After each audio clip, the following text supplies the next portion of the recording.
with tonight's meeting. This meeting is a meeting of the school board in public for the purpose of conducting the school corporation's business and is not to be considered a public community meeting. There will be time for public participation as indicated by the agenda. The meeting site is fully accessible. Any person wishing for further accommodation should contact the superintendent at the school corporation's central office. With that, we will call the meeting to order as we always do, first with the Pledge of Allegiance. Mr. Bertrand, if you can lead us. Pledge allegiance to the flag of the United States of America and to the republic for which it stands, one nation, under God, indivisible, with liberty and justice for all. Next item is roll call. All members are present, so we have a quorum.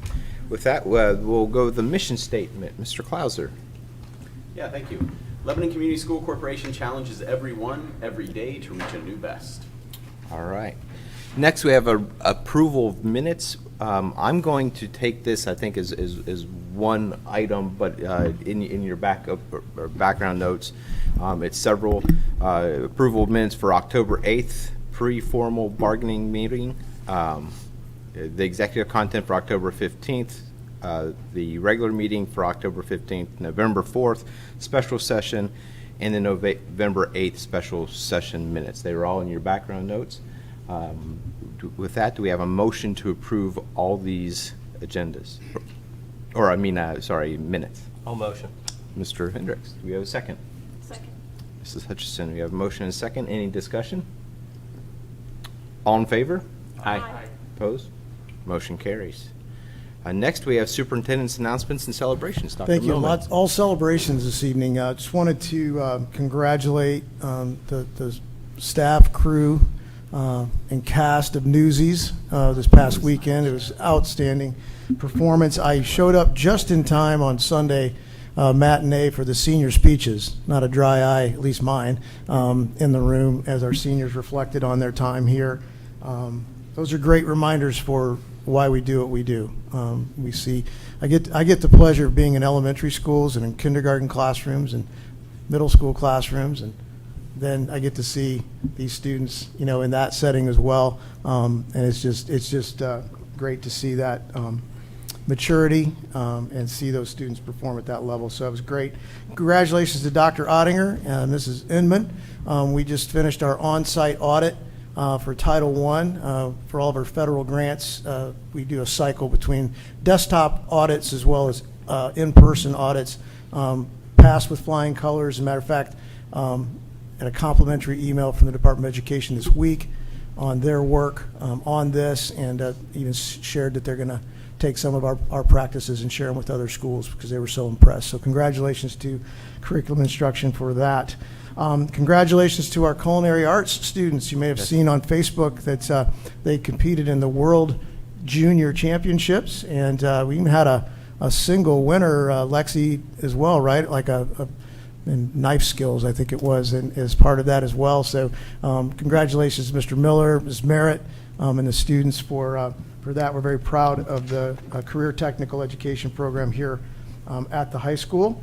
I also wanted to thank our staff and students for honoring our veterans on Veterans Day. Again, that was celebrated on social media, but it's really great to see their respect for the service of our community members that they've served the country. So congratulations to everyone. It was just a great day on Monday for that. And then finally, congratulations to our senior Taylor O'Brien. He was named as a finalist for the Community Foundation of Boone County Lilly Endowment Community Scholarship. So Lebanon has another finalist. He's got another round of interviews, I'm sure, as part of that. Just an outstanding young man. So good luck to him, and congratulations to him for making it to that point. So those are my announcements this evening. Excellent. Thank you very much. Next, we have informational items. School construction and renovation updates? Nothing.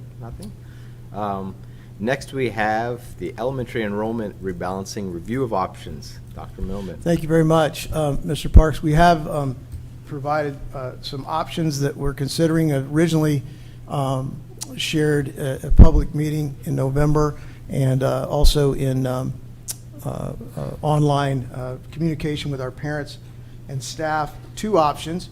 Received a great deal of feedback and thank our community for that, and then shared a 3rd option yesterday and receiving feedback on that as well. But I thought this evening, and we're going to test this, I'm in room 3, right, Mr.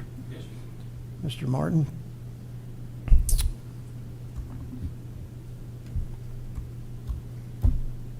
All right. I thought I would share for the board and community, the history leading up to this, some items that I've shared throughout conversations and communications around the rebalancing project in various settings.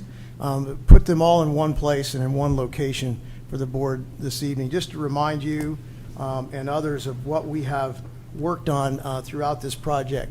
So we have shared in multiple settings the timeline. This was shared, of course, also in our State of the Schools program earlier this year. We had the city and town government there in attendance, and this has not changed. That we're now in that second step where we're communicating options and gathering feedback. Still on target for, we hope, a January recommendation. Priorities that have been shared through the process. We want to try to balance the utilization of our buildings, leaving some room for growth as we've increased the capacity K through 5 throughout the district. Bus transportation is obviously critical in this, and Mrs. Nichols, Mr. Reynolds have been in every meeting and planning meeting talking about the impact that options may have on bus transportation. You always want to minimize, if not eliminate, the division of neighborhoods as you're working through these projects, so that the students who are in the neighborhood with each other are attending the same schools. Now, that can be problematic when you're trying to address all the other criteria as well. We'll talk about that in a moment. We want to be mindful of the socioeconomic impact of any project like this, and it's important for our schools to reflect the diversity of your community and reflect the makeup of your community. So you want to do that to the degree possible as well. And of course, the future demographic dynamics, that really is looking at kind of the age, frankly, of your community and what you can anticipate and how that might impact future boundaries. This is bullet points that we set to our parents in September, and this has also been part of ongoing communication anytime I've communicated this process in person, through personal experience and professional experience going through this multiple times in multiple districts. We shared with parents in September that we had the need to shift population from Perry Worth to 1 or more elementary schools, which is going back to the bullet point regarding capacity and making sure that we have the ability to be flexible in that. We shared that we believe that all elementary boundaries would change in some way. And in that process, because when you push on one of the criteria, you pull on another. They are not parallel when you're working on these. In our experience, that not everyone would attend the school closest to home. There are a few districts, perhaps I can think of, that are 1 and 2 square mile school districts, perhaps, that can take place. But in my experience, when you're creating boundaries based on natural borders, when you're trying to keep that socioeconomic piece in mind, all of those criteria, there's always going to be somebody on the outer edge of a boundary. And so it's very difficult to really achieve that where everyone's going to be doing that. We knew that the perfect balance would not be likely, and we knew that the perfect balance in socioeconomics would be difficult to achieve as well. So that was a communication that went to our parents in September. We, of course, didn't know and still don't know until there's a board approval which neighborhoods would be affected. We don't know the future. We don't have a crystal ball. We know when some developers may be purchasing property, but that's could be months, could be years before they get through the planning process and the approval process. And so those are some moving targets, which leads into the last bullet, where you don't know when the next one's going to be.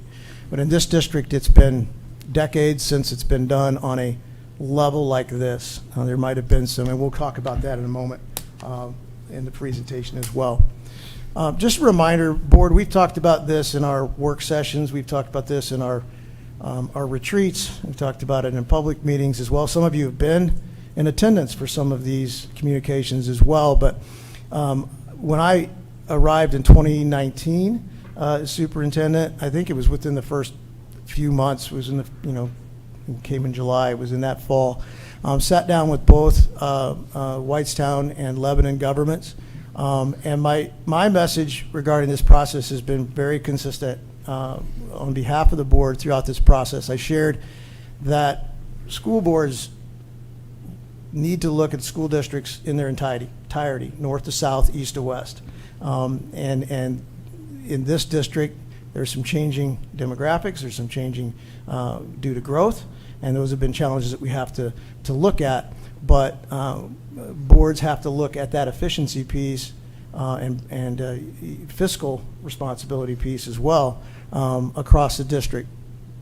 I shared that we have boundaries that shift students from Lebanon to Perry Worth, and you'll see that in our current boundaries here in a moment. That's been happening for decades as well. I've attended RDC meetings, and I provided these answers when asked, either informally or formally at the meeting. Public input meetings at our town government, countywide government, when they're asking for superintendent input, and they talk about these, when we're talking about developments, how it's going to affect us. All of the bullet points you saw on the previous slides have been shared and have been consistent. Met with PTOs. This past summer, I was a guest on the Whitestown podcast. I shared with Ms. Barr in her podcast that this is our timeline, this is what we'll be doing, and shared in that podcast that it's likely that we'll be shifting enrollment from Perry Worth, for example, and then we didn't know what other shifts would take place based on that in the other three buildings. In some of the meetings there's been, and Whitestown representatives in particular have shared with me a concern about lengths of bus rides if Perry Worth students may change schools. And I've shared that we felt like they would be affected very minimally, and you'll see in some later slides, actually we reduced the number of 30-minute plus rides in our latest option today than we have in our current situation. We bus this distance now routinely across the district. And that would be very similar to neighboring districts, and you'll see that in some future slides here coming up, that our boundaries are very similar in any of these options, as well as current, to many of the area districts as well. So we'll get to some of the details of that as well. There's a narrative that was shared with me early on about additional school buildings in the Whitestown area. And we've shared, again, very consistent in this message, that we face a lot, and have faced, when we're addressing them now, a lot of capital improvement needs throughout our district. It shared that it's not feasible from a fiscal or school funding standpoint in the foreseeable future to add an additional building.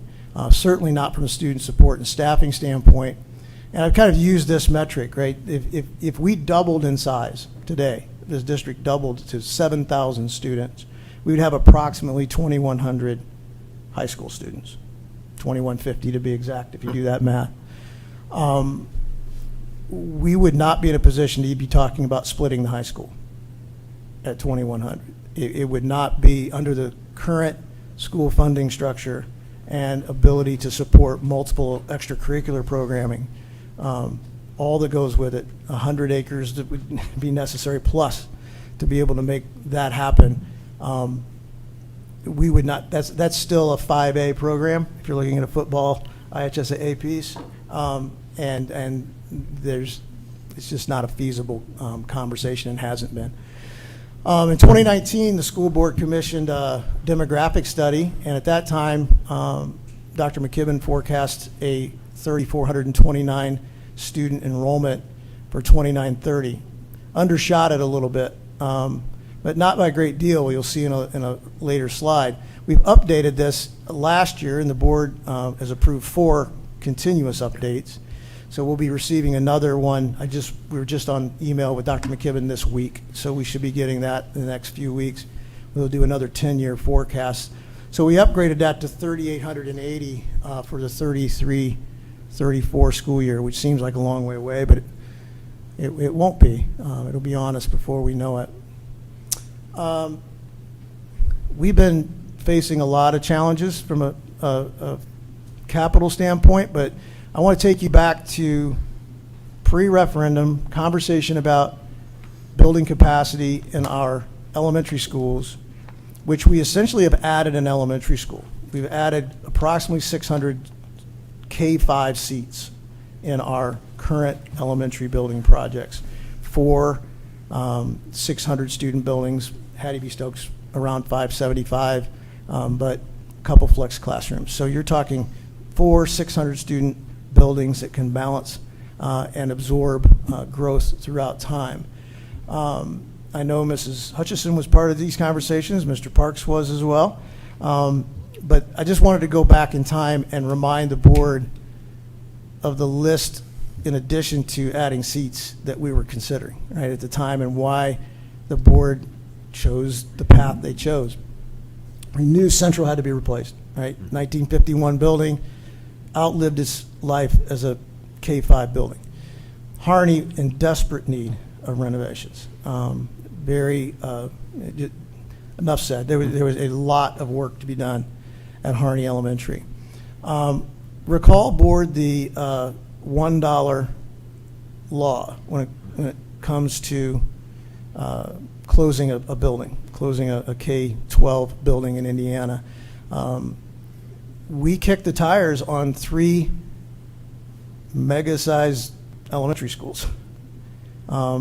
There's challenges with that, like getting people on and off the campus, car rider lines, and logistics, and all of that. There's challenges with that, but we also knew that if we closed Harney Elementary, which was the conversation, that we would need to make it available to a charter school or public university for $1 for a period of time. And if a charter school purchased that taxpayer paid for asset in our community, they would have a period of, I believe, 16 or 18 months to occupy the building, and you all would be responsible for keeping it heated and cooled and dehumidified, and then they could still walk away from it down the road.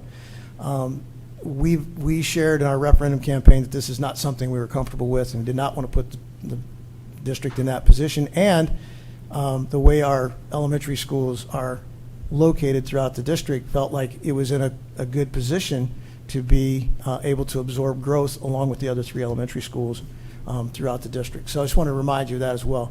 Car rider traffic flow, another big thing that came out of our community surveys and community meetings prior to the referendum.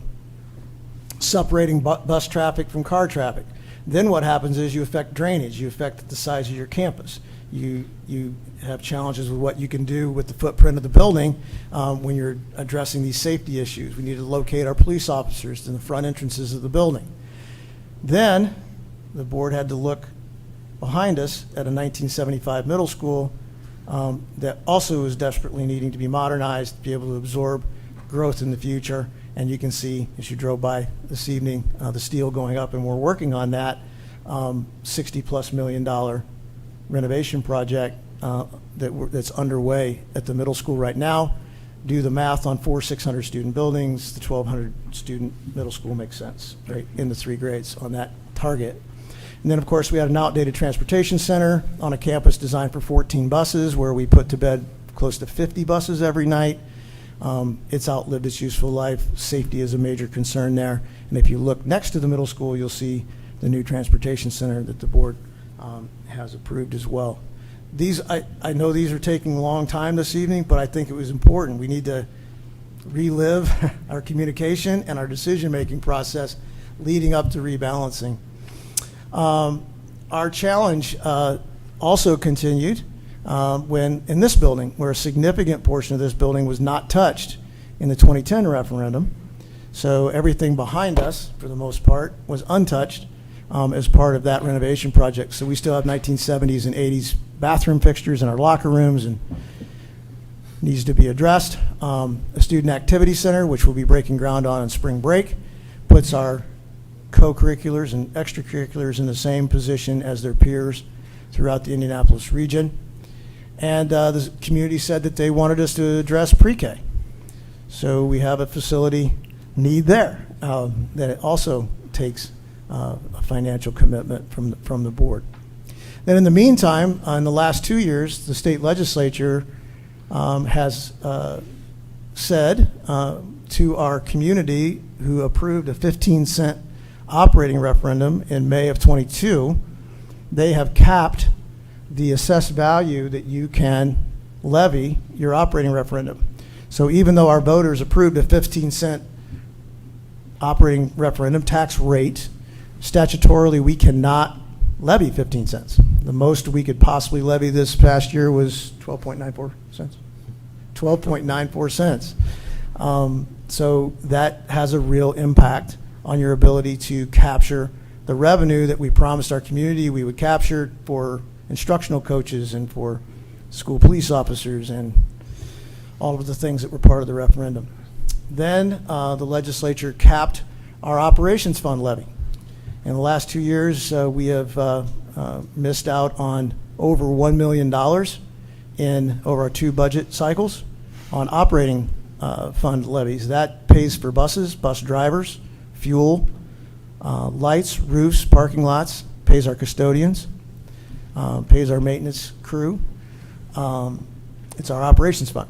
And we have lost $1 million to that particular piece of legislation. And all signals are in this next legislative session, we knew we would be that would be a cascading, that current legislation is a cascading loss already. And the signals are that that will be accelerated. That loss will be a deeper loss from all signs that we're hearing from our state business officials. We were certainly affected by a apartment complex that was added in Whitestown. This is an apartment complex. It's under the Section 42 federal program. Not aware that it was under that program until it was under construction. I do some digging and was able to find out that that's what that was under. Worked with our demographer. We were on pace, just slightly behind the pace of Dr. McKibben's forecast for Perry Worth Elementary. Knew that this would accelerate it. He was very close to that because the forecast at the end of this current 24-25 school year for Perry Worth would have been, in his projections and forecast, would have been 80 or so students lower than we are right now, 80 to 90.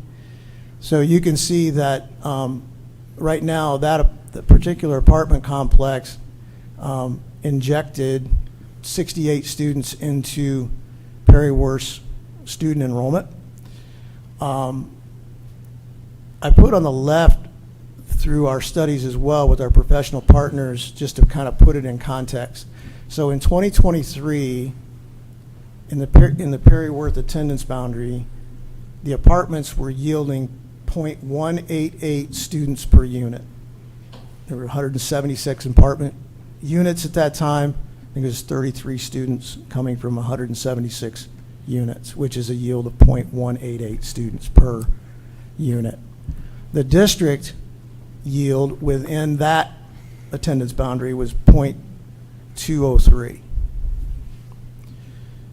In 2024, just 1 year later, that went from 0.188 to 0.257, and the district more than doubled to 0.487. So in the upper right, there's 129 students. I don't know how many acres that the apartments are. It's 3 to 5. I don't know. good civil engineer, probably somewhere in that range. But in 2021, 22, it was yielding 0. And in 24, 25, it's yielding 129. That's significant. That changed the calculus on our forecast, and certainly the need to shift, accelerated the need to shift enrollment from Perry Worth from a capacity standpoint. And it's in a TIF district. It's in a TIF district. Its last assessed valuation was over $30 million. So what that means is that we are recouping 0 operations fund tax revenue from that parcel. So I think we've added two bus routes, and that means 2 new buses, two vehicles, 2 drivers, fuel, maintenance on those buses, increased obviously need from a facility standpoint in the building, but we didn't get the revenue for any of that additional transportation cost. That's real. When you go back a couple slides, we've already taken $1 million hit over 2 budget cycles in the operations fund that funds that. Now we're transporting two bus routes to a space that's receiving no operations fund levies. We had to be reactionary because there was no. Absolutely. no Yeah, knowledge. and you know, let's be clear. We take all students who live in our district. We love them all, and we're going to educate them all. And that's not the point. We're talking about a fiscal and efficiency and you know, acceleration of this process. It was a real effect very quickly. A big challenge. Another interesting slide that's challenged the board in their costs. This comes out of the education fund. But it also reflects where we have been and where we are. So these are our students who English is their first language over the last 4 years, and you can see a steady line. The 394 students last year, it's higher this year. We'll get the new data. I'll ask Dr. Ottinger for that here, and we can update this for the board. But last year it was 394. These were the students who received services, not all of the English as a new language students. This only reflects the students who requires small group instruction, one-on-one instruction, some type of pull-out or push-in classroom services. In 23-24, the cost to the district for E&L services is $435,960. The state gave us an additional $110,224, so the board kicked in the additional $325. This year, we anticipate the state funding to stay flat. We anticipate our costs to increase to $489,236. So the board will make up the difference of the $329. So over a 2-year period, just a 2-year period, our cost above what the state revenue is for EL is north of $650,000. These are real challenges when you're looking at providing services for our students throughout all of our buildings. With poverty, quite frankly, comes challenges as well, right, for students and readiness and just support at times. It's not determinative of their abilities and not determinative of their potential, but can be reflection of sometimes of readiness and grade level readiness and supports that are needed, which is why the title funds from the federal title funds are designed for that. So when poverty increases, your title funds increase because there's costs that go with that.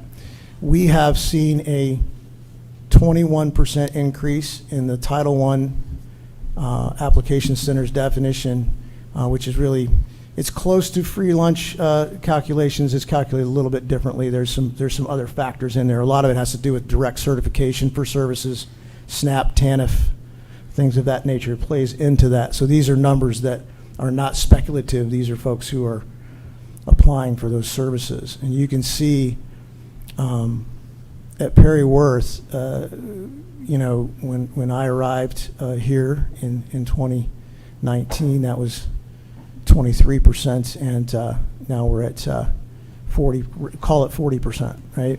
So it's been 21% increase just in the last 2 years. Harney saw a 19.6% increase. Our district is double-digit increase of 14% over those 2-year periods. These are not insignificant changes and challenges for the board from a fiscal standpoint.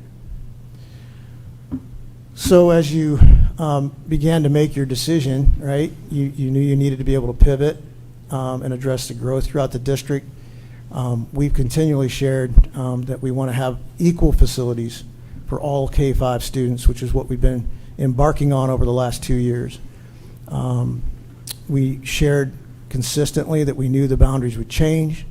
We want the same quality of facilities regardless of everybody's address. And we will achieve that. I am confident in saying that, and you've been in the buildings and know that that is coming to fruition. We have the same curriculum, pacing guides, common assessments utilized in all of our schools. We use the same approach to whole group instruction, small group instruction, individualized instruction is expected and monitored in all of our elementary schools. We provide a high ability program in all of our elementary schools as well.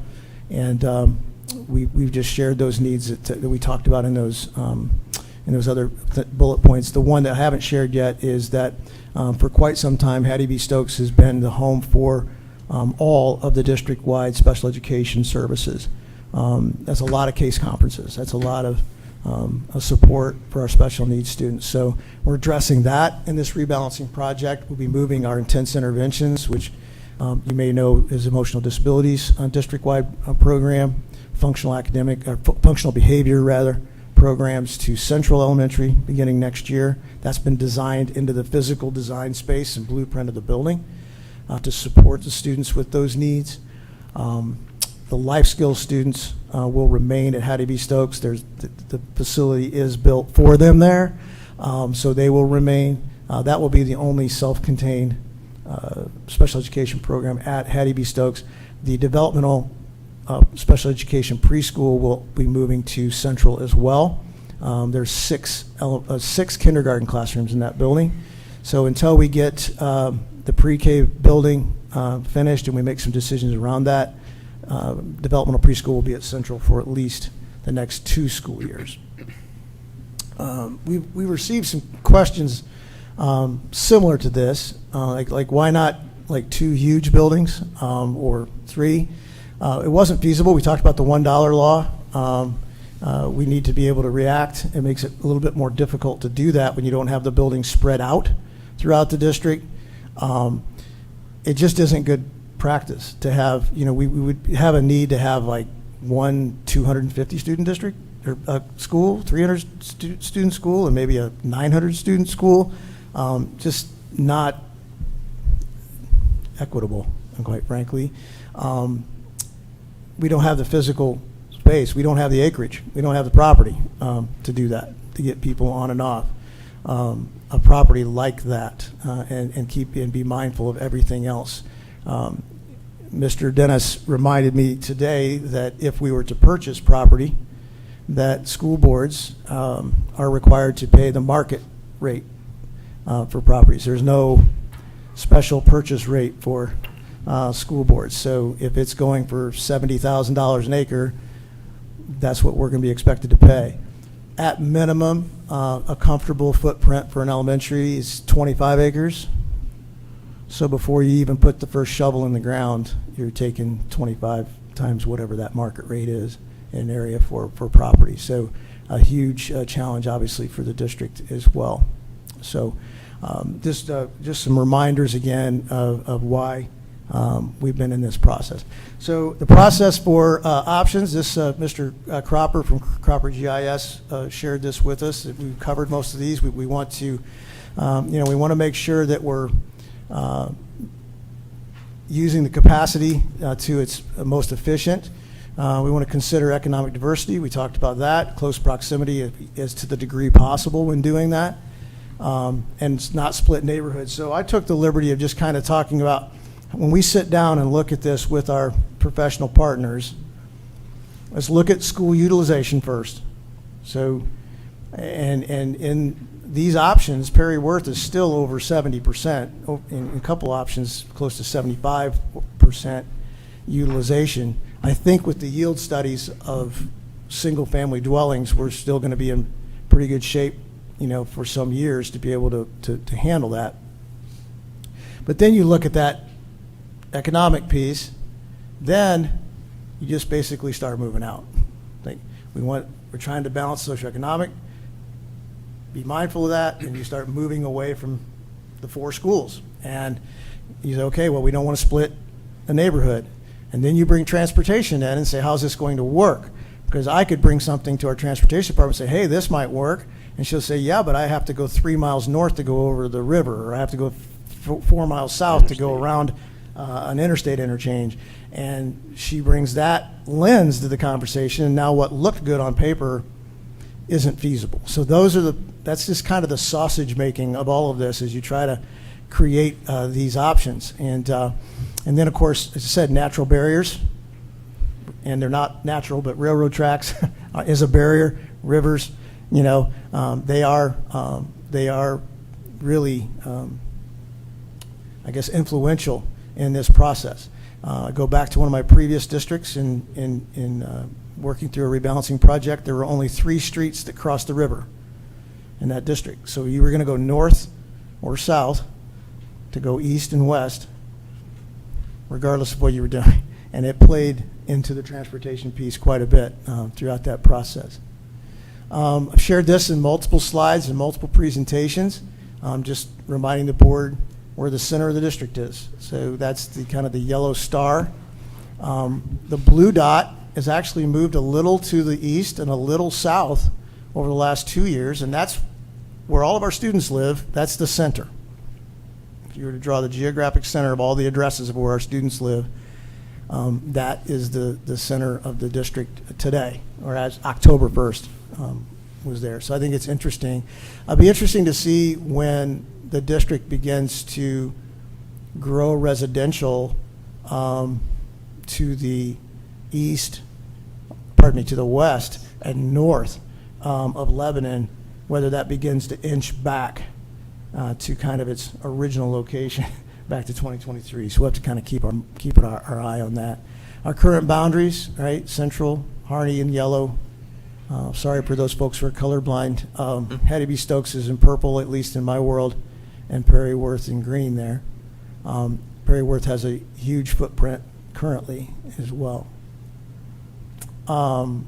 So we'll take a look at some of our current statistics, where Perry Worth is at 97.7% capacity as of October 1st.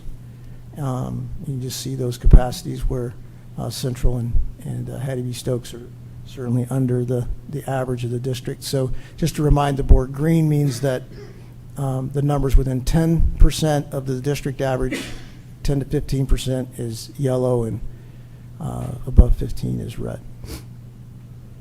We looked at attendance A boundaries. This one was probably the most disruptive to walk zones. We have some neighborhoods that were close, Central in particular, area of Cedar Ridge, the new neighborhood there, would be in that 1 mile radius.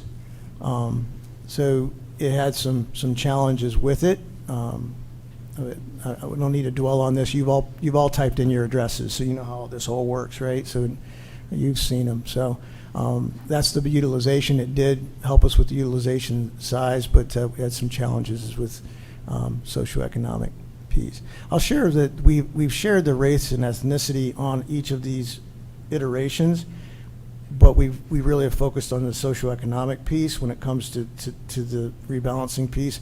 We get a lot of questions from folks moving to the district, or just questions in general about what is your diversity in your district. And so it was important to include it, but it is also important to share with you that that's not been the determinative factor. It has not been part of our conversations with that. Option B kind of eliminated some of those walk zone concerns with Central, certainly, but it did create some less contiguous boundaries, especially when it came to some apartments in the Stokes area going to Central. It also kind of split around Grant Street, which was near Central Elementary, so it caused some interesting splits there with some of those folks in town in Lebanon. Got a little better, though, on the socioeconomic piece. It was better than A from the standpoint of socioeconomics. And then yesterday, we published option C, and it is certainly more contiguous in nature. It has some flexibility in the future, as now, if that growth is coming north and west, increasing Harney, perhaps you could move the central line to the west. You could move, if you get growth that affects Stokes, you could move Harney south. It has a little bit more flexibility in the standpoint. There's a neighborhood in Whitestown, Walker Farms. You can see that's kind of carved out in green there. To the left of that neighborhood are two neighborhoods that do not currently have homes. So they would be assigned. That would likely lower the free lunch percentage at Hattie B. Stokes as students would move into that district. So this is something to point out as well. And then that creates flexibility because down the road that line could shift and pick up that neighborhood if the board in the future would need to think about doing that. So it has certainly more flexibility from that standpoint. It's very close to B in socioeconomics. It did turn one of the cells red, but it's by 1%, right? So it flipped. When you go back to B, you could see that it was for Hattie B. Stokes. It was, I think, 63, and it was 32. So it was a 1% difference in that. And that's prior to the new build neighborhoods, correct? Correct. Right. Yep. And then this is the impact slide. This one seems to get the most attention, and I understand why. Certainly get it. This one is like where you are now and where you would go. You can see that under each of the options, and it's the smallest amount of impact of students throughout the district by a little. I will remind the board that these numbers were the October 1st enrollment numbers from the fall ADM count. So it's changed a little bit. Central's grown by 10 students since then, I think. Perry Worth by a dozen or so. So they're not exact numbers, but the percentages should hold based on the locations. And of course, the unknown, the big unknown is kindergarten. So, you have to kind of project your current numbers. Here's some of that bus route information that's important throughout this conversation. Currently, John, can I back you up real quick please. for a second? Yep. So regarding the student impact, the biggest section of this in terms of change is going to be from Perry Worth to Stokes, right? That's that 145 number. That's correct. And I think I've asked this question previously, but just so I'm clear on it, and I think it's good so everyone's clear on it. Out of that 145, is that largely going to be out of the new neighborhoods that have been new builds within the past, 3-4 years within Whitestown? Yes. It'd be due north of. So Jackson Run, Trailside, Trailside. and that also encompasses now Bridal Oaks Yep. and option C as Yep. well. And I think we captured in option C, I don't know if you can see probably not. I don't know if you can see my little arrow. I think we probably captured, Mr. Clauser, some additional families here. Because I think if you go back, I think in option B it was not as high as 145, but we also captured, and most of the students here in this area west of 65 were already at Stokes. So the majority of them would be there. So yes, it would be majority there. There's not very many students here, and this, I believe, is another neighborhood that Currently being going to developed, be under right? construction as well. Yep, yep. Yep, good question. So any other questions on the capacity page?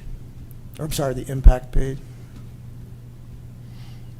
So for bus routes, that's our current numbers, over 30 minutes. In the morning, we have 10 routes over 30 minutes, 5 over 30 in the PM. These are elementary routes, so 'cause we're not redistricting our middle school. Right. So over 40, we have 1 in the morning and 1 in the afternoon. That's unchanged across all the options. I didn't ask Becky to route A. It was very close to B in a lot of respects from a bus routing standpoint. So B was the most disruptive to transportation because we had some of those enclaves. So it was more important to get that number. And then you can see in option C, we actually reduced the number of routes over 30 minutes by 1. And it's unchanged in any of the other numbers. Is there a way to show some of that breakdown too, in terms Sure. of how that's going to impact the neighborhoods? Sure. For In what people? way?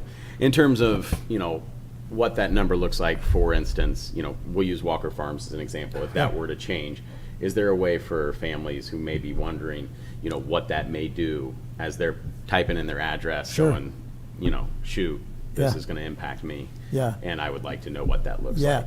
well, Walker Farms, yeah. I know they're not yeah, changing, but right, it's not in the just- future. Yeah, certainly. I think we can ask Mrs. Nichols for that.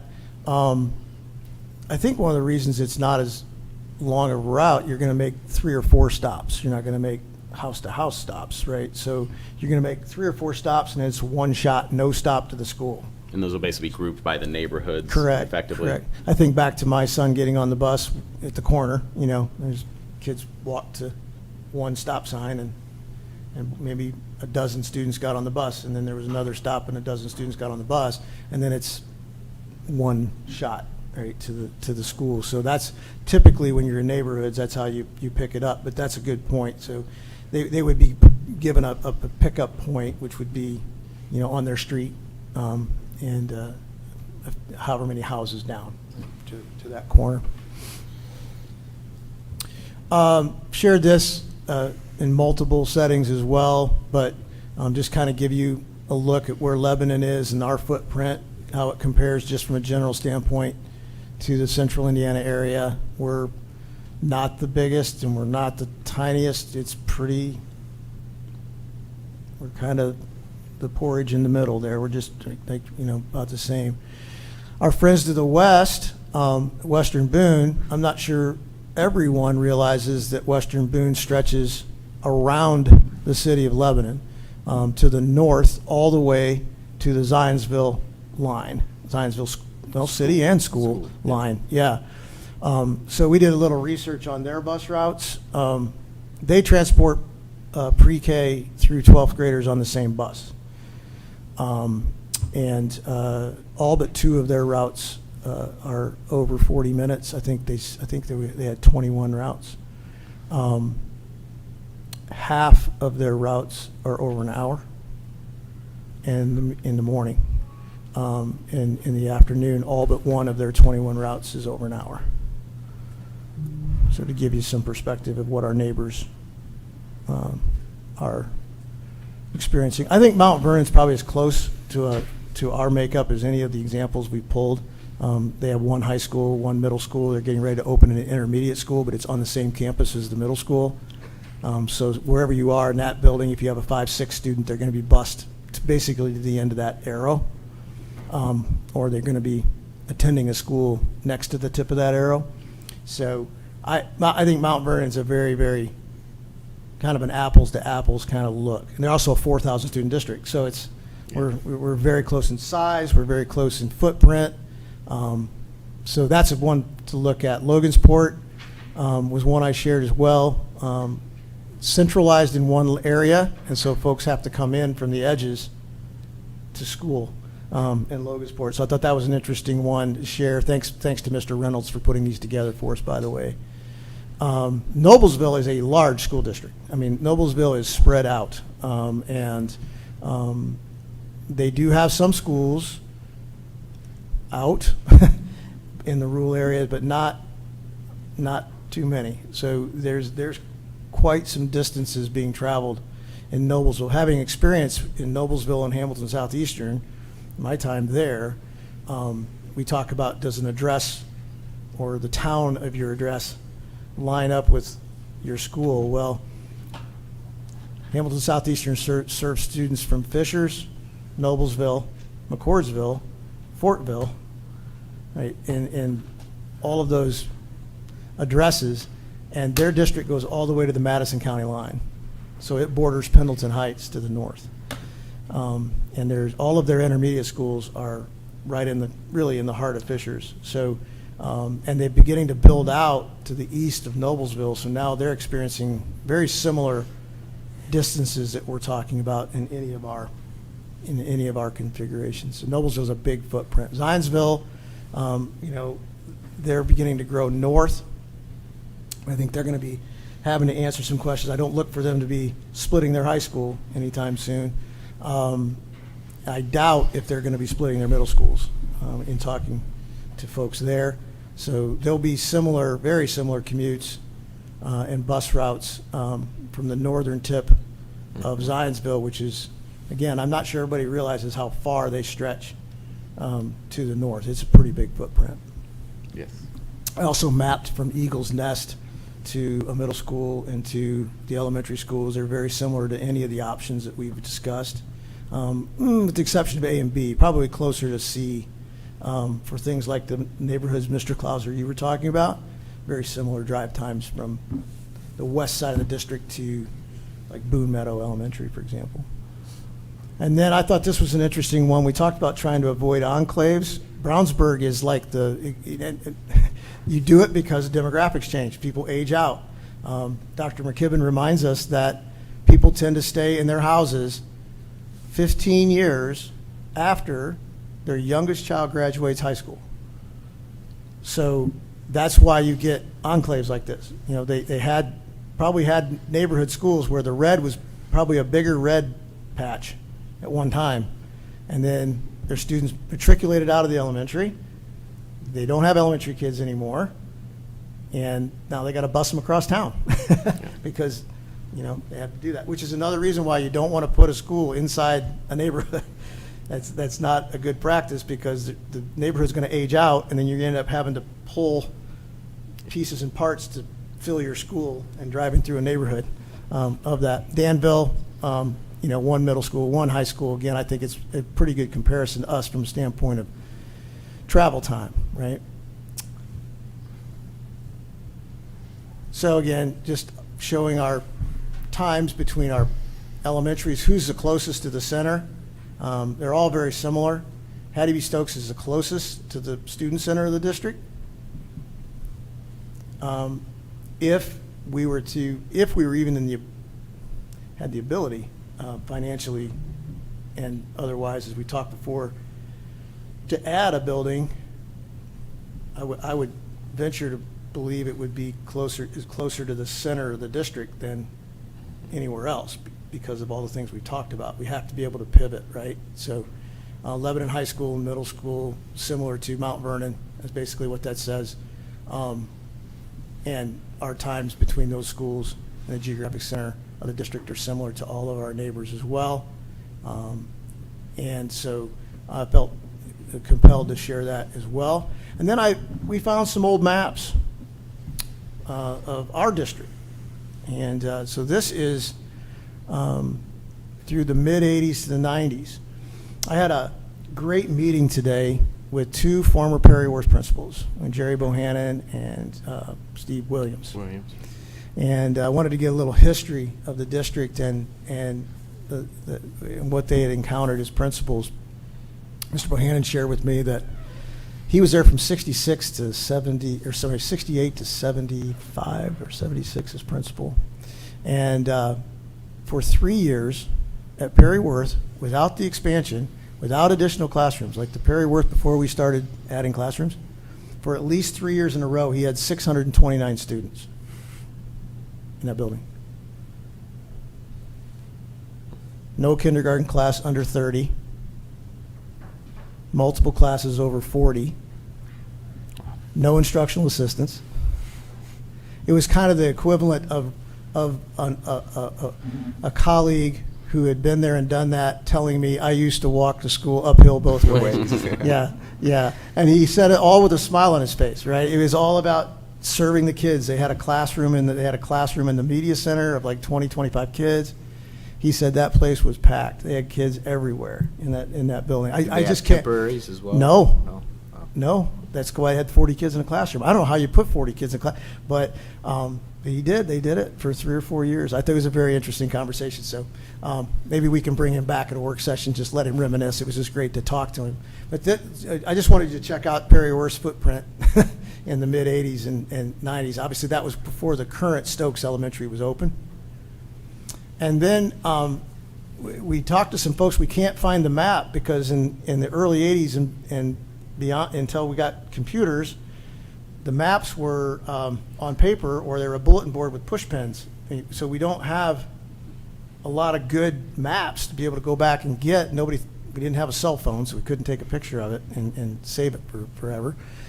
But that little orange dot or orange circle up there, over here, here's Harney, and here's a neighborhood, there's the railroad tracks, and there's Camp Street, and there's the railroad tracks, and there's a neighborhood right here. Our own Mrs. Beltran lived right there on Jerry Drive. And from 1st grade through 5th grade, she went to Perry Worth. She was bused to Perry Worth every day. So I don't know how much of that area went to Perry Worth, and Mr. Bohannon wasn't sure either because they must have taken a portion of that area and jumped over Stokes, perhaps. We don't know whether something shifted, but that's quite a distance. Passing by all Yeah. the other schools, right? Yeah, passing by all the other schools on the way to Perry Worth. So that was part of our boundaries, right? So, sorry, those were duplications that shouldn't have been in there. So, just wanted to share all of that with the board and help you with your decision making. I know we have some time and give you the opportunity to ask me any questions. I've already got one to take back from Mr. Clauser, so be happy to try to answer your questions and that you might have or comments. I can just say generally, first of all, thanks to you and also Becky if she's out there and listening. I know she's She's been working really hard on it. We've been bothering her, and I know that I've been having conversations with you to take to her to continue to work on options. We're not going to have a perfect solution that makes everybody in the district happy. And obviously this, there's going to be some public comment on some of this tonight too.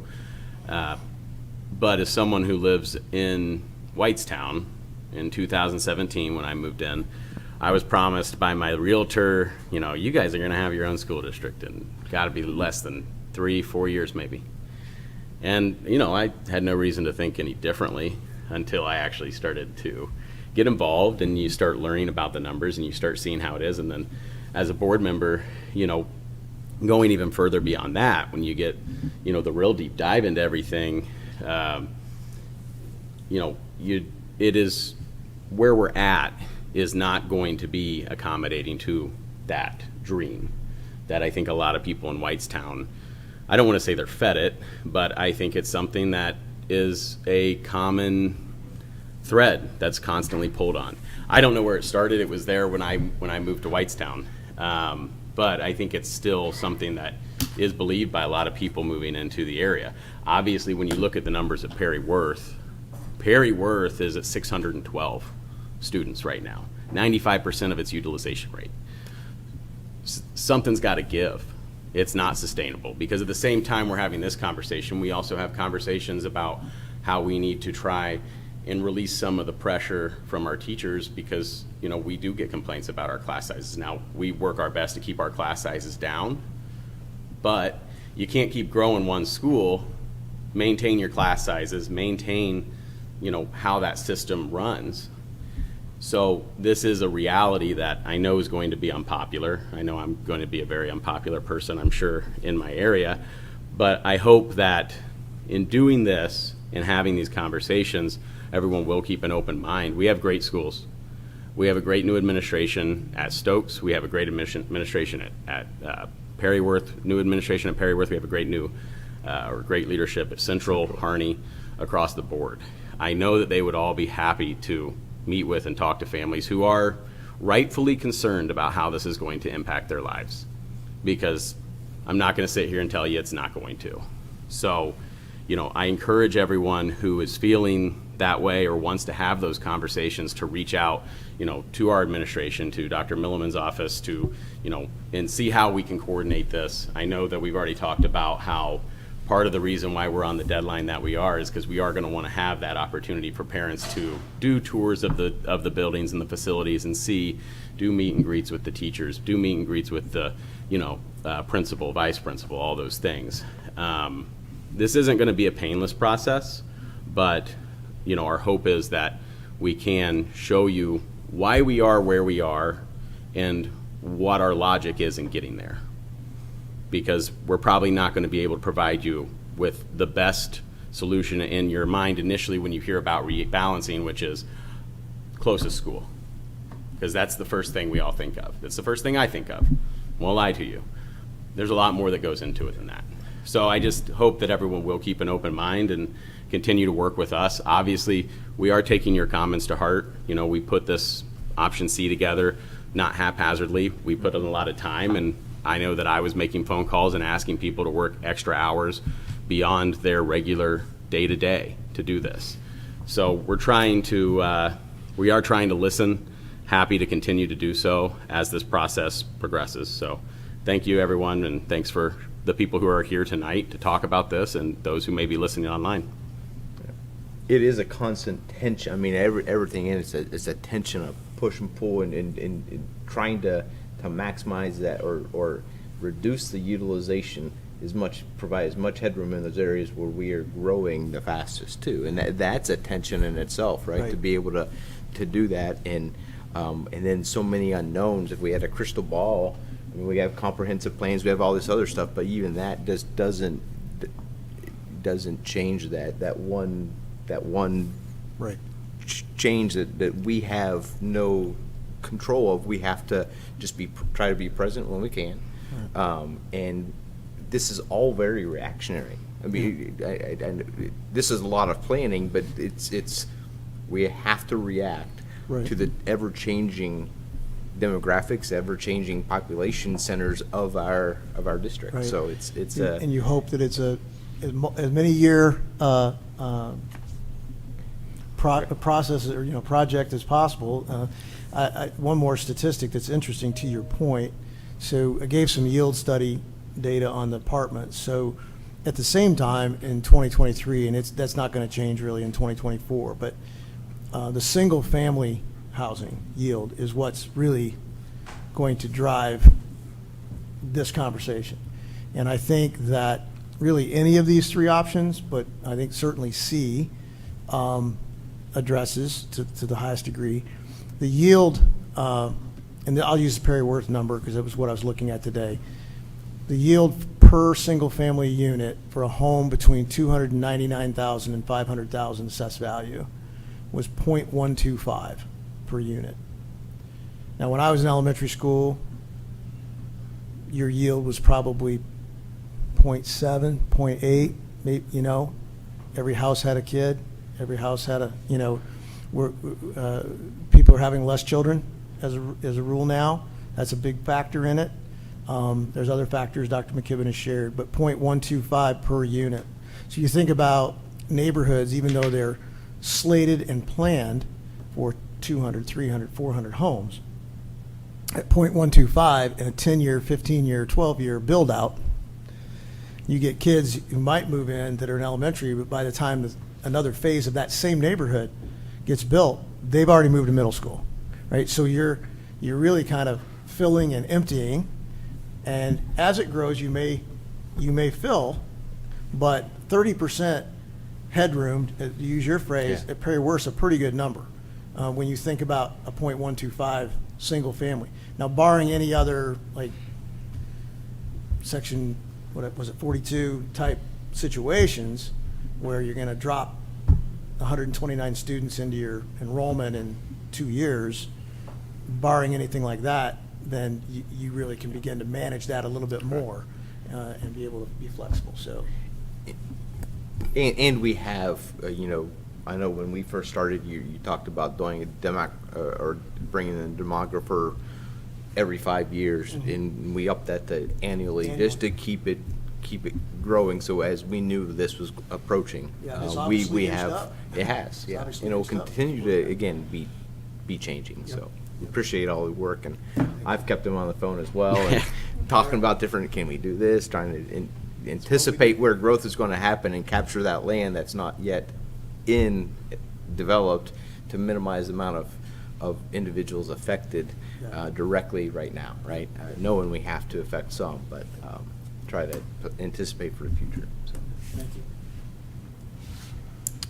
Any other questions or discussion? Not right now. All right. All those that are here wanting to discuss this, we have a time in the meeting itself and the agenda for public input.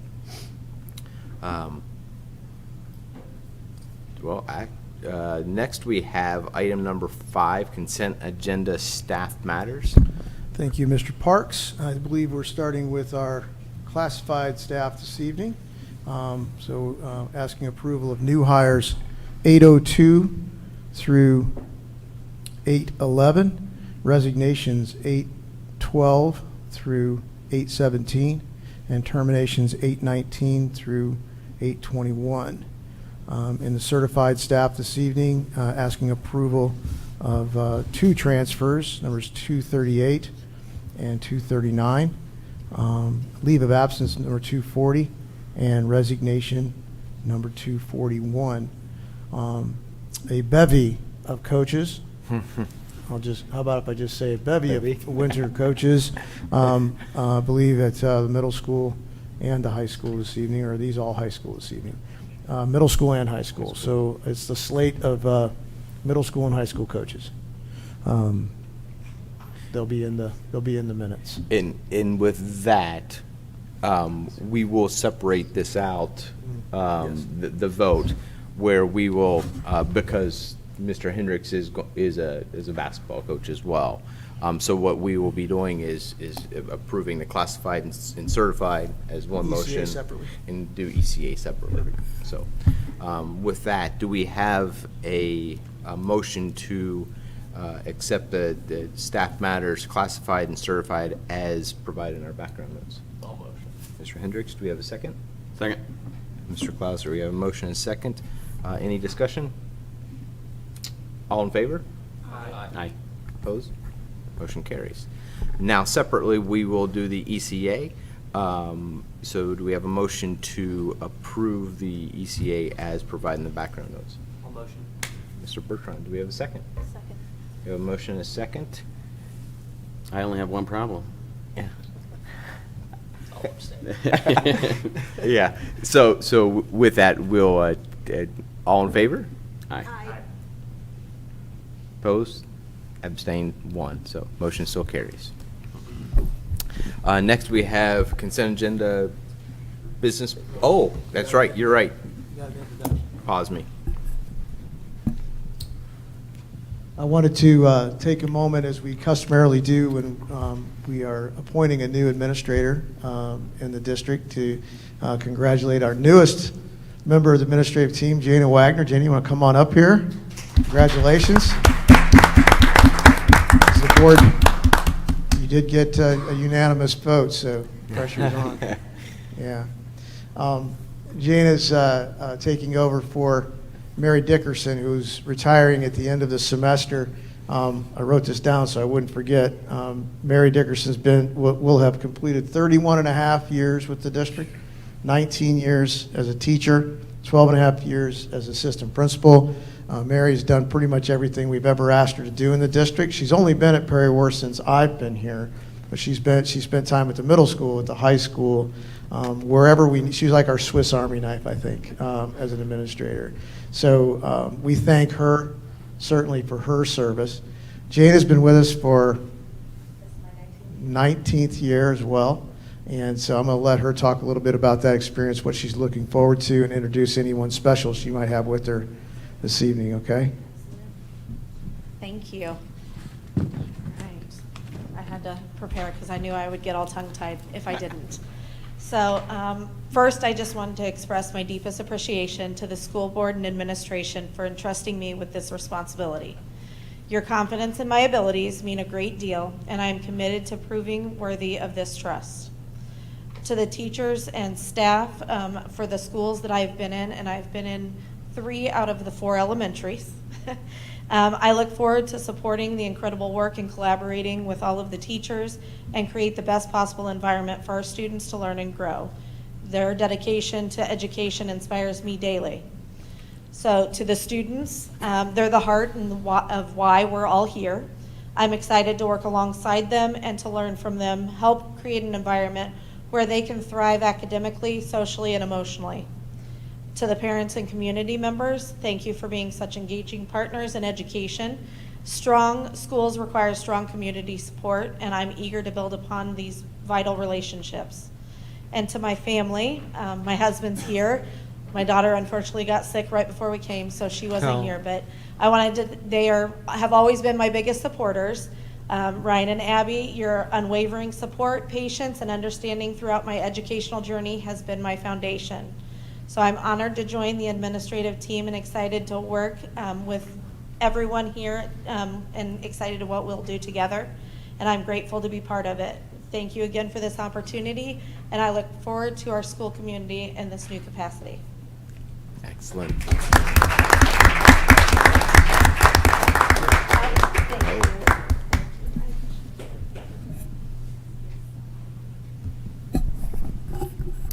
Thank you so much. Thank you. Thank you.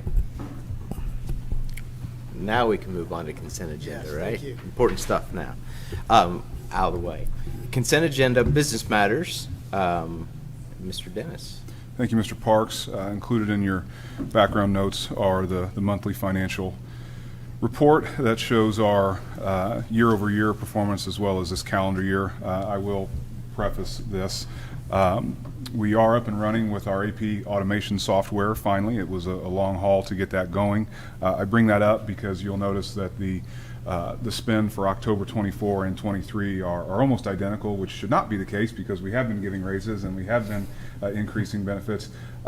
Due to some technical difficulties of some batch dates, some items that should have fallen in the month of October 2024 have had to be pushed back into November. That doesn't mean we're not paying our bills. That just literally means the posting date falls in November rather than October. So I share that to mean mainly in the 300s you'll see that we are quite low in October of 24 compared to October of 23.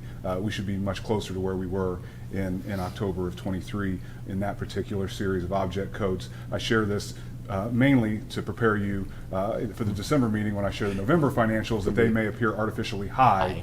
Some of those expenditures should have been in this month. So with that, happy to answer any other questions you may have about the October financial report before reading the claims. Thank you for the explanation. Any questions? No. Thank you. I'll go ahead and read the claims then. What I have, 2 payrolls for October 25th and November 8th totaling $2,370,969.81. Claims for that time period of $3,170,664.36 for a total between the two of $5,541,634.17. You're getting very good at that, right? Yeah. All right. Do we have a motion to approve claims and payrolls for October 26th, or October 25th and November 8th as well? So moved. Mr. Clauser, do we have a second? Second. Mr. Bertrand, we have a motion and a second. Do we have any discussion? All in favor? Aye. Opposed? Motion carries. Now we get to the comments from the public. We do, just a note that if you're wanting to speak, we ask you to sign in. Provide your address as you come up to the podium. We are limited to 3 minutes per comment.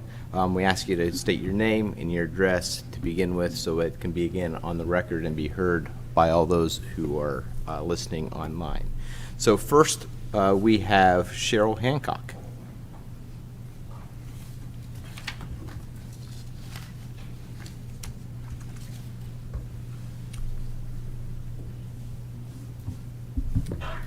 unusual for me to be on this side of the board. Cheryl Hancock. I'm the Whitestone Town Council representative for majority of Perryworth, District 1. My address is 5400 East, 300 South in Whitestown. I will start off by saying that I just found out about this redistricting because I had a representative in my district said my kid is going to be switching schools. So I started doing some research, and I do appreciate, I got with Mr. Clauser, and they added the third option, because Stokes is closer to the Perryworth district, so I do appreciate that. But I wanted to give you guys kind of a couple of things, so I will try to hurry. Currently, this is my property. I have 4 parcels. Currently, I'm all in Perryworth. Option A, my parcel gets split. B, I'm still split. And C, I'm even split still. And I get that because I am moving from one parcel to the other parcel. Hopefully this year, if not next year, in the spring. So with that, I will say that most of the building in Whitestone was approved by the previous town council. So there's not much I can do moving forward with what has been approved. There is currently 7 housing additions or apartments that are currently been already rezoned or approved that are all in the Perryworth School District. Almost all of them are in my district. So this redistricting is going to have to be changed within the next couple of years, regardless, if you do it this year. I did run some numbers to get from my house, because I have a neighbor who lives 4 houses down, whose kid is going to have to go to either Central or Stokes, who lives 1.8 miles from Perryworth School. She will have to drive past Perryworth to get to another school. She told me she will unenroll her students from Perryworth when they start to attend, and she's actually going to enroll them at Western Boone. I've had multiple people who live in Walker Farms who had hoped to build in the new Pulte development, because Pulte came to Dr. Taylor and asked him and got his approval before even coming to Whitestone and saying, hey, we want to build here. Dr. Taylor said, we have room at Perryworth, it's going to be no problem. This whole addition, regardless of where you put them, is all going to be going to a new school. Trailside Jackson Run. Okay, I went back up. Peabody is going to have over 700 homes between the 2 parcels. They are set to start building in the spring. Trailside Jackson Run have close to 1,500 approximately homes. All of them currently go to Perryworth. All of them will have to be moved. So when you talked about the numbers of how many students are going to be impacted, these numbers are going to be really low. 143 kids for option 3. You may not think it's a lot, but it really is, because they're still building.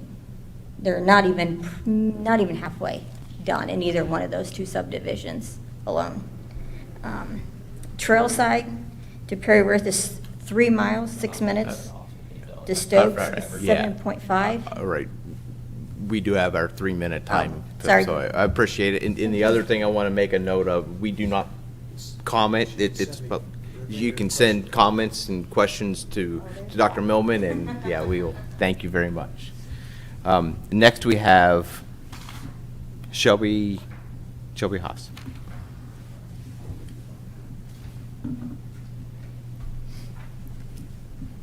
Hello, I'm Shelby Haas. My address is 3352 Firethorn Drive.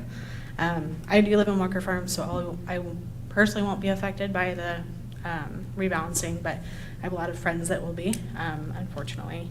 But I kind of wanted some clarification. I know you can't answer that right this moment, but I was unable to attend that meeting November 4th, so I don't know if this was addressed then or not. I tried to go through all the documents and see if it was listed. But the 10-year enrollment projections, I'm assuming, is the McKibben study.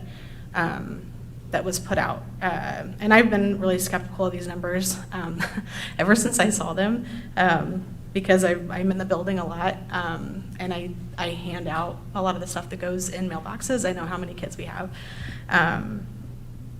So, and I know you did mention something about how Meadowsville, Maine was not included in the numbers, I think is what you said. So if that's the case, can we get some more clarity on what developments are included with these numbers? Because like Cheryl had said, there's so much development that is going on, specifically in Whitestown, because I'm just more familiar with that one, but even more so outside of our limits that would still affect Prairie Worth. So, and even not just the ones that are currently building or have like a primary plat approved, there is a ton of land that is zoned that would allow for more housing. I mean, it's not just the R1, R2, R3s, it's the multi-use, it's the planned unit development. There's a ton of land out there that could potentially house more apartments or even single-family homes. So, so my concern is that if we, no matter what we do, I know we're going to move some people around, but I just would hope that you would have the most updated that you could possibly have on this study, because I don't think these numbers have changed a lot since this first came up. And I think this came up before the referendum, when we were discussing like why it was needed, because I was a part of those conversations too. So we went to Prairie Worth. I have 3 at Prairie Worth now, one's in middle school now, but we started in 2019, and the numbers for 2020 to 21, our total enrollment was 357, and we are currently at 612, I believe we said. So that's insane growth. I don't think we follow the statistical norms of what some of these people follow when they make these studies. And I know you paid this person a lot of money, but I'm just really concerned as a parent. And I have 2 first graders, so we'll be there for a little bit longer, that even in that time frame, we're going to see us get back up to 600 very quickly. So I don't know if this can be addressed later or if I can email you and get clarification, but I just hope that you guys have the most updated information before you vote on this, I believe in January. So that's all I had to say. Thank you. Thank you. Next, we have Kylie Lesh.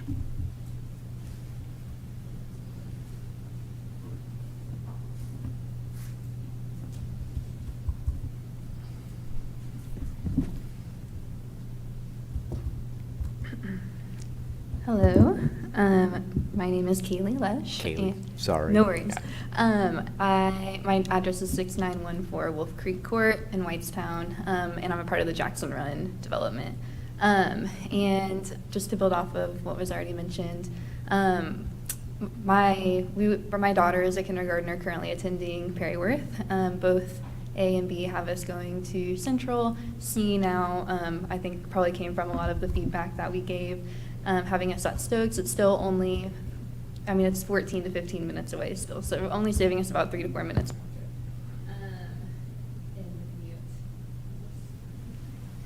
He's working on it. No worries.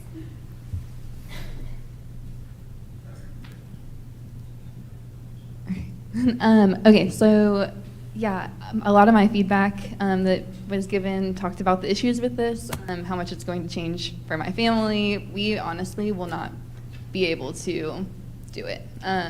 My kids are already in the car. For my 2 youngest are in the car for 40 minutes round trip between pickup, carpool for my daughter, just between waiting for her to come out, 8 minutes down the road, 8 minutes back.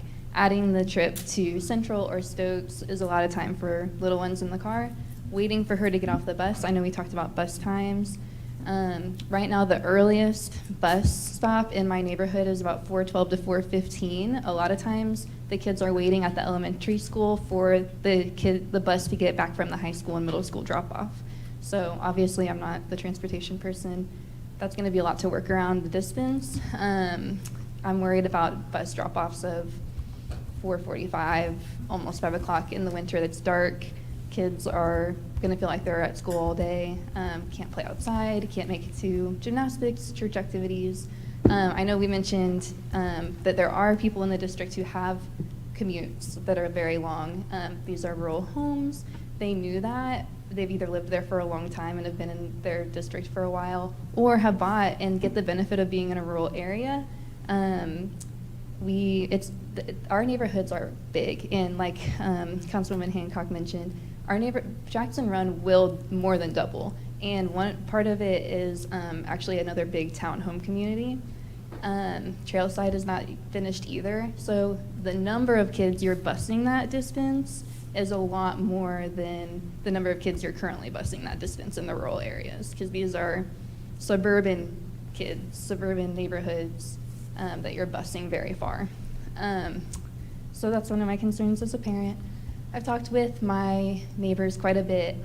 The other thing about our demographic, and I don't know if the data touches on this at all, but our neighborhood demographic age is very young. I would say a bulk of our neighborhood is newlyweds who do not have kids yet. My daughter is 6, my oldest. She's one of the oldest kids in the neighborhood. So that is a lot of incoming elementary school kids. Dr. Milliman, you talked about the high school doubling in size and how that's not going to happen, but I think the elementary school population will. These kids, the ages are just going to make quite a bit of a population raise. I hope that the data includes this, but most of my neighbors that I'm talking to do not even have kids in the district yet, but they will in 3 to 4 years. So with that, with the growth and the development that's happening, I was pretty surprised to find out that the town council was not involved in that. It's not really clear how much there's like 3 neighborhoods coming in around my area that will either now also go into Central or Stokes. Perry Worth will continue to grow. I think my neighbors are concerned that we're just kicking the can down the road and we're only buying about 2 to 3 years. I think what I'm hoping for is just communication that my daughter's not going to move twice in her school career, or that my 3 children are not going to have a 3 elementary school experience, having never moved from our house. I do not envy this situation at all. I understand that it's extremely hard, and that Perry Worth is at capacity and needs to move, but I think that it's clearly these were well thought out solutions, and but it is easier to move our 100 or so kids. I actually asked I sent an email asking how many kids similar to that they're expecting from our neighborhood or in the current data. I get that moving us out and moving us over is a solution to it in all 3 of them. I will not be able to do it. I'll probably have to unenroll my child, homeschool or private school.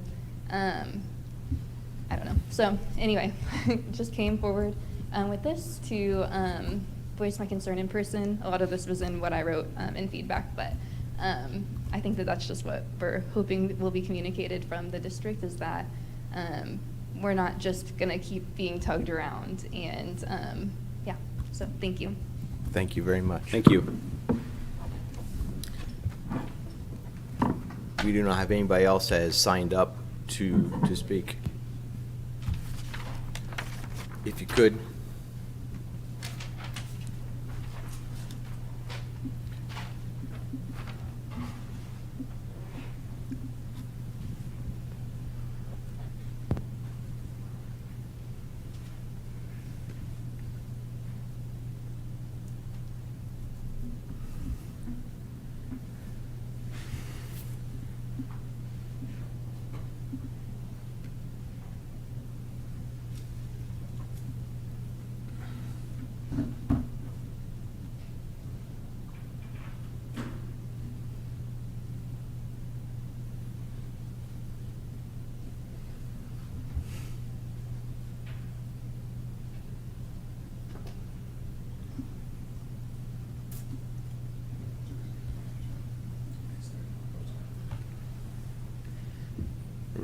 Go ahead, if you could, again, state your name and your address.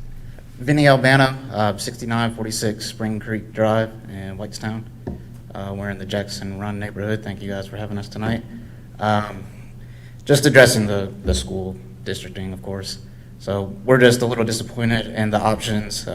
We moved to the school district hopefully to have, stability for our kids.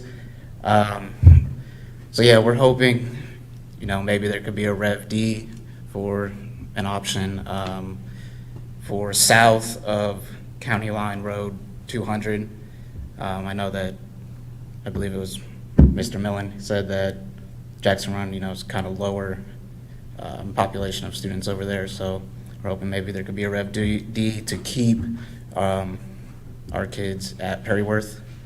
So it's really all I got, just on here on behalf of my kids. Don't want to have to keep moving them around, and as the last person said, keep tugging them around over in Jackson Run. So that's all I got. Thank you guys for your time. Thank you very much. Who's the next individual? Go ahead. Hi there. My name is Kara Wheat, and I live at 6745 Seattle Slough Drive in Whitestown, which is in Bridal Oaks, which is right across the street from Walker Farms. And in option C, it has us going to Stokes rather than Perryworth. And you had mentioned earlier that option C primarily is considering future homes. But we currently live there, and we are one of the 145 students that will be affected by option C. We moved here last year with the idea we would go to Perryworth. That was one of the selling points of the house. We were not expecting a new elementary school. We were good with Perryworth. So I'm just a little confused as to how we're considering future homes when homes that are already there are being moved. And I'm a little confused how Walker Farms got grouped into Perryworth, but the houses across the street did not. Also, something that is a concern of mine, you talked about the bus routes. One of the things we did before we considered using the bus at Perryworth, because I do have a kindergartner, is that I called transportation. I said, what is that bus route going to look like? They assured us that Bridal Oaks is like the last stop before it gets to Perryworth, and it is one of the first drop-off points after the school day is done. So for considering bus routes, this doesn't really make sense to me to include Bridal Oaks going to Stokes when we are minutes away from Perryworth. So those are just my concerns. I appreciate your time, and I guess overall my plea is that either we make a new option, like other people have mentioned, or we consider grouping in homes that currently exist into continuing to go to Perryworth. Thank you. Thank you. Thank you. With that, no others, correct? One item I would like to state is we have discussed to have a workshop in advance of our December meeting as well, where we will openly discuss. We can't take any votes or anything like that, but we'll openly discuss. We'll have individuals here presenting, so everybody that's in attendance or watching online will be able to see the tension that we're talking about as we change from here and how we even ended up where we are with the options. So we will be having that coming up as well. So it is not set, nothing is set in stone here. We are flushing out. Yeah, we are continuing to have conversations about it. I think we'd also discussed another town hall type meeting being held in Whitestown possibly, to give people a chance to come, ask questions, quite frankly vent about their frustrations, and for us to listen. Again, I think that's something that I can't stress enough, that I am here to listen and try and work with whoever wants to reach out, so please feel free to reach out to me too, individually. Thank you. Now we'll move on to action items. First item is change orders. Mr. Dennis. Thank you, Mr. Parks. Background notes tonight, you have change orders for the month. Elementary, fairly insignificant. I would call the middle school change insignificant as well. Doesn't look like an insignificant amount. That is reflective of preferences of the two different design teams on those projects, whereas the elementary designer prefers to take every single change request individually, whether it's $350 or $3,500, and those are their own separate change orders, whereas the design team at the middle school is comfortable with lumping multiple change requests into one big change order. Certainly lessens the paperwork quite a bit. I do understand why both design teams do that, but the middle school is certainly nothing to be alarmed about. It's just multiple very, very small changes all lumped into one to lessen the paperwork. The one that I do want to address is the one that is associated with transportation, but it really affects 4 buildings. The one we're sitting in, the administrative office, the middle school, transportation, and central. Now that I say that out loud, that's 5 buildings. But that is the cost that we always knew we would incur, but simply could not design it out in its entirety at the time of bid, and that is to have an owned utility. So Metronet is our internet provider at any building of ours that is not directly tied and adjacent to the high school parcel. Wherever possible, it is certainly preferred to own that utility. In other words, to own the fiber line that provides internet that emanates from this building. This is our central hub. And then from here, fiber will extend to the admin office, middle school, transportation, and then central. Again, that is a rather large change. I want to assure you that it is not an unplanned or a surprise change. We just finally do have a cost to it, and we will have that work beginning over winter break. Obviously, we need to have that completed by about spring break, certainly for Central Elementary to begin all the networking there. So with that, happy to answer any other questions the board may have about change orders. Otherwise, would graciously request your approval of those this evening. Thank you, Mr. Dennis. Again, all the background, or all the information is provided in background notes. Do we have a motion to accept these change orders as provided? We have a motion, Mrs. Hutchinson. Do we have a second? Second. Mr. Clauser, we have a motion and a second. Any discussion? All in favor? Aye. Opposed? Motion carries. Next is classified raises. Mr. Dennis. Yeah, this is one of the ones that we're always very pleased to bring to the board every year. As a quick reminder to the board, our certified staff, teachers, principals, certified administrators, they're on a school year basis for wage increases, whereas our classified staff members are on a January 1 to December 31 cycle. So bringing these raises to the board in November does not mean we were late on this. It's just standard for these to take effect on January 1st of every year. We have, in my time here since 2022, aggressively addressed our classified wage scales, as most of them were identified as lagging behind our competitors in nearby school districts. Happy to bring this raise to you again. It is reflective across the board of an average of a 3% raise for most positions. There are a few targeted positions in there that continue to be, quite frankly, behind peers that are not that far of a drive away, and certainly we want to retain our staff members in that case. I will also say that we are very competitive. We have gotten very competitive in certain scales, and so I have placed a cap on those. As the board is aware, we have really a wage schedule where some of these have up to 25 steps on them. As we have folks that are on that 25 step, if they stay with us another year, then I've got to create the 26th step, and then the 27th, and the 28th. The fact of the matter is we're very competitive on some of those scales, and it's time for us really to be able to address the lower part of those scales to attract staff.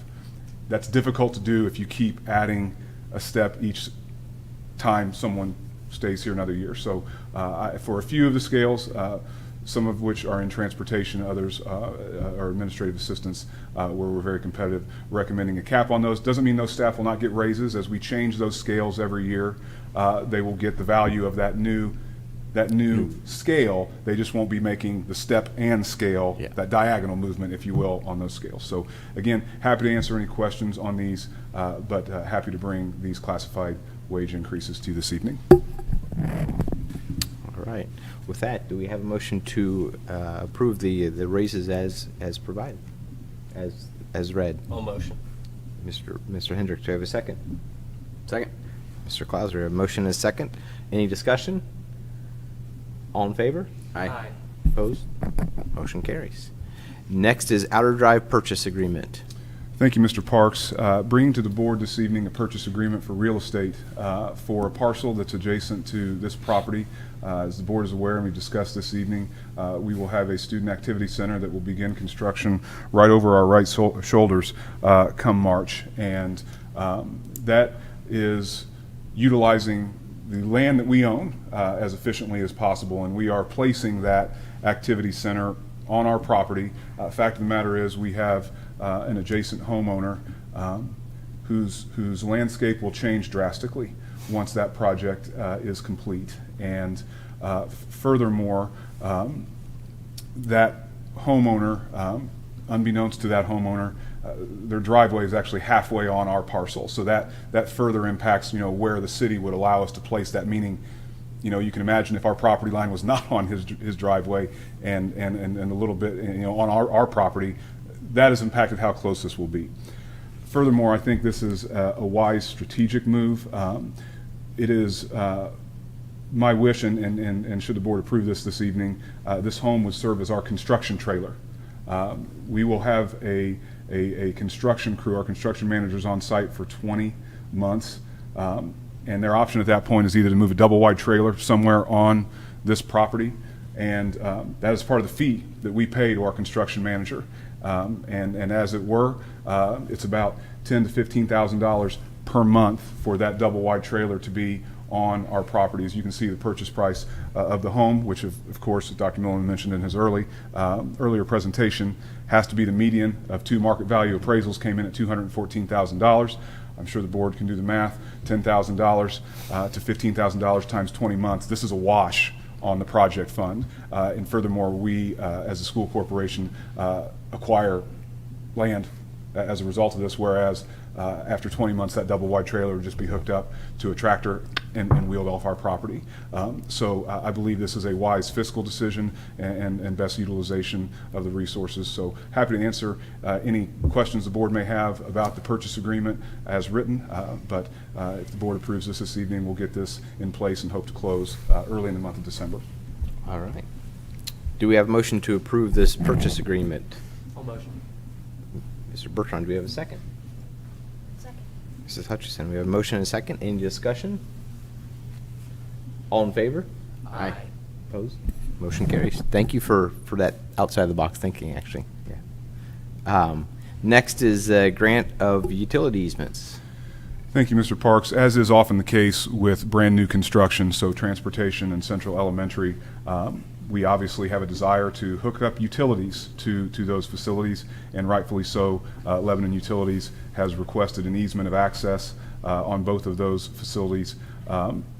Again, your standard utility easement where by far and away, Lebanon Utilities will probably never be on those particular easements, but should they ever have need to service their utilities, and we obviously would want them to do that so that we can maintain electric, gas, well, I shouldn't say gas, electric, water. We certainly want them to be able to service that. And so in order to connect our utilities, Lebanon Utilities is requesting utility easements be granted to them, and those are the two agreements that you have in front of you this evening. All right. Thank you, Mr. Dennis. Do we have a motion to approve these grant of utility easements? I'll motion. Mr. Hendricks, do we have a second? Second. Mr. Clauser, motion and a second. Any discussion? All in favor? Aye. Opposed? Motion carries. Next is Perryworth Snow Removal Services, Mr. Dennis. 2 years in a row, brought this to the board now. That is for snow removal at Perryworth, specifically to Perryworth. This is an efficiency matter.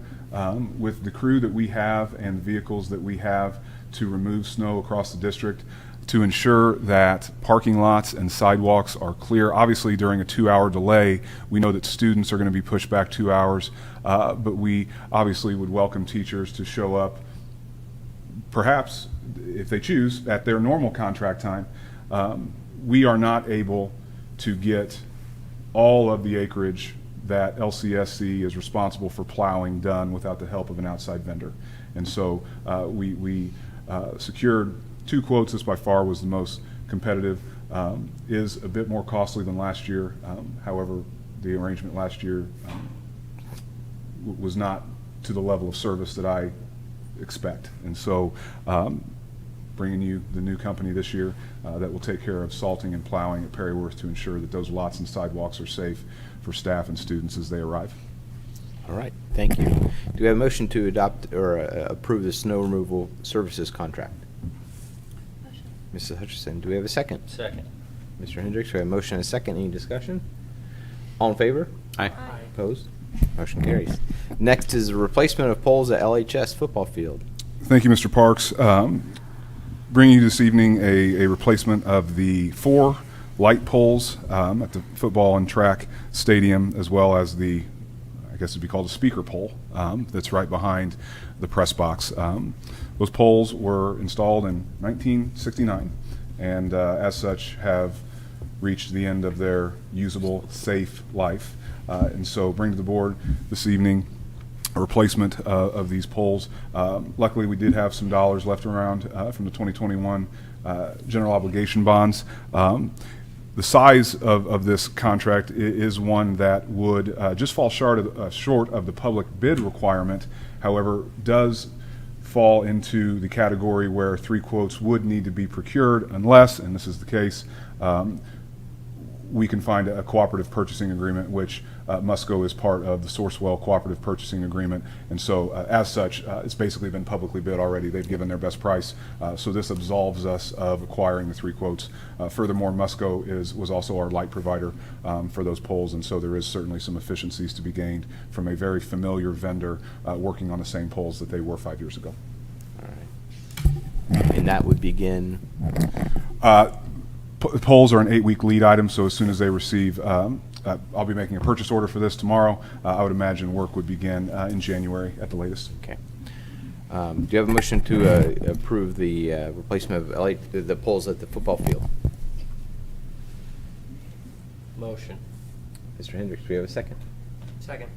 Mr. Bertrand, we have a motion and a second. Any discussion? All in favor? Aye. Opposed? Motion carries. Next is amended conflict of interest form.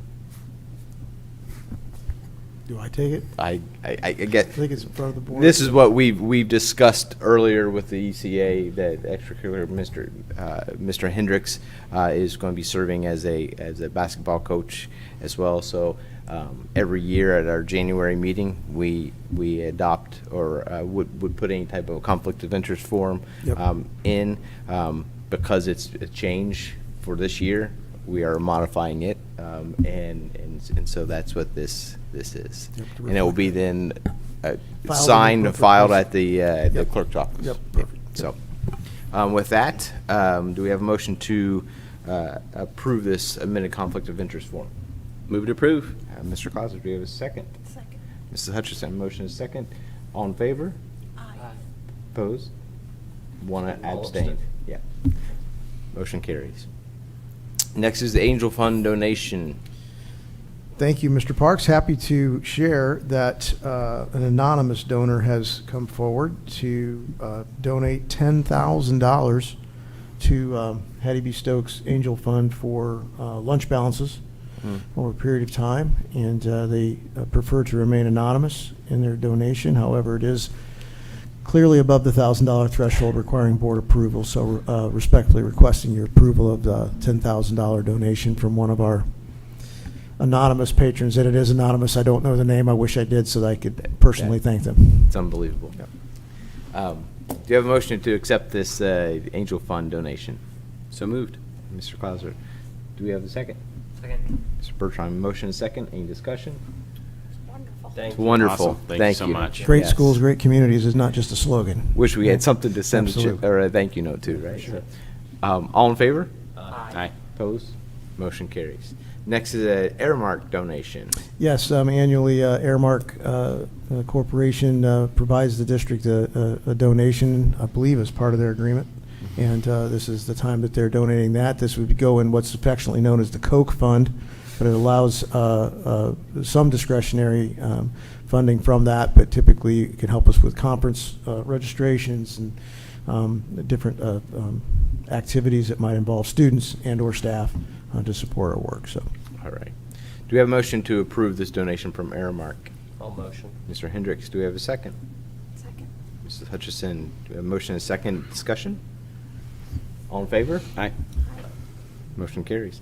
Next is dissolution of joint services beginning the 25-6 school year. yes, thank you, Mr. Parks. As you're aware, we were part of the Clinton Boone Northwest Hendricks Joint Services. 3 years ago, we reorganized as a 2-district joint services for this particular school year. We're approached and had discussions with our friends at Western Boone. Certainly, from a fiscal standpoint for Western Boone, it was more advantageous for them to strike out on their own. When Mr. Dennis and I sat down and evaluated our position as well, we knew that it would cost more for the district to separate from Clinton County and go to the two school joint services. It's going to be a similar cost to us moving forward. We will have, of course, the complete autonomy of that process. So what I'm asking for this evening is, in this resolution, you're giving me permission to sign that dissolution agreement that's already been drawn up, and then we will vote on that as a joint services. Communication went out already to our special education staff. This is not a surprise to them. Once we will become a self-operated, if you will, special education, we'll be posting a director position and working through the personnel issues in January. All right, thank you. Do I have a motion to approve the dissolution of joint services agreement? So moved. Mr. Kozler, do we have a second? Second. Mr. Bertrand, we have a motion and a second. Any discussion? All in favor? Aye. Opposed? Motion carries. Next is the 403B matching program for administrators. Thank you, Mr. Parks. This is actually an addendum to an addendum. When we ratified the teacher contract a month or so ago for our teachers, it included a 2% 403B match for the first 2% of salary that our teachers place into their retirement account, dollar for dollar, up to that first 2%. We want to offer this same opportunity to our administrative team. So this resolution does that. They're on an amendment to their teacher contract, so this is why it's an amendment to the amendment. We'll be shifting to a scheduled benefits program, so they're on their last and final year of their addendum, and then we'll be bringing some other a different format of addendum to the board in June or May or June moving forward. So this will allow them to start this program January 1 along with the teachers. This includes principals, assistant principals, any of the certified administrators up through assistant principals, not including the superintendent. All right, Thank you. thank you. Do we have a motion to approve the matching program for administrators? All moved. Mr. Hendricks, do you have a second? Second. Mrs. Hutchinson, a motion and a second. Any discussion? All in favor? Aye. Opposed? Motion carries. That is the end of our agenda. One thing I just want to say is those who spoke, I just appreciate you coming up and being civil about it. And we have seen our share of things go awry, so thank you very much. We do have upcoming board meetings. December 17th is our regular board meeting. And then we are going to have I believe, a workshop Yeah, we'll work in out advance of that. Work We're working session, through yeah. that. Work If the session. board, if it works for the board, we could do a work session at say 5 p.m. and then take a break before the regular meeting. Work sessions by board policy would not include public comment at the work session. However, what we would do is place the rebalancing item on the regular agenda, so if people did wish to speak again, or new folks would like to speak, they would have that opportunity at the regular meeting. But in a work session, the public is invited to watch the board work essentially and work through those issues and go from there. So thank you. Thank you very much. With that, we are adjourned. Happy Thanksgiving. Happy Thanksgiving.